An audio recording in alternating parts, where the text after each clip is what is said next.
Hi, it's Pastor Danny with Grace City Church in Tarpon Springs. It's time for a 2-minute recap. Well, this past Sunday, I shared with you the story about a guy named John Currier who lived back in 1949. John was sentenced and found guilty of a crime, and so he had to do the time. And after a couple of years, he was actually paroled to a work camp. And while he was at that work camp, his sentence was commuted. What that means is he'd served the time. He'd paid for the crime and he was free to go.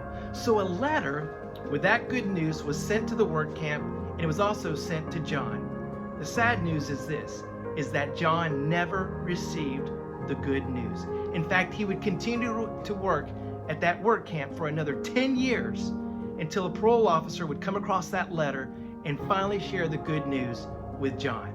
Can you imagine having good news and never receiving it? Well, if you've accepted Jesus Christ as your Lord and Savior, as I have, then guess what?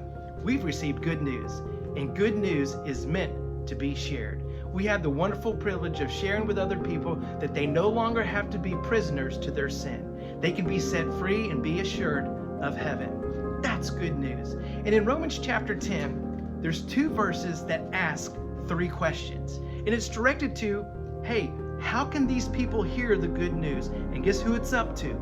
Me and you, those of us who've accepted Christ. And this is what it says. Here's the 3 questions in John chapter 10. Verse 14 says, how can they believe in him if they've never heard about him? And how can they hear about him unless someone tells them? And how will anyone go and tell them without being sent? Listen, every time I step off my church campus, every time you step off your church campus, guess what you're doing? You're entering the mission field. In other words, you have good news to share.